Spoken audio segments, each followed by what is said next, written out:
No destination is too difficult for the XUV 700. The navigation system will find it for you.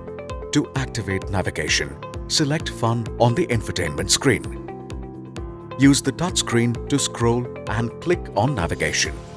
You have three main options: destination, settings and report incident. Click on destination and enter the address in the search bar. You can type it on the on-screen keyboard or use voice command by clicking on the mic button. Select the best suited option displayed on the screen and click to start navigation. You can orient the map to the north or line the movement of the car upwards on the map by clicking the compass button.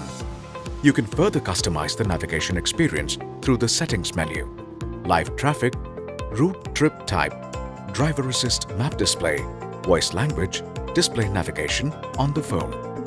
You can also report incidents directly from the touchscreen. Simply follow the prompts to report incidents and contribute to real-time traffic updates, helping others driving on the same road.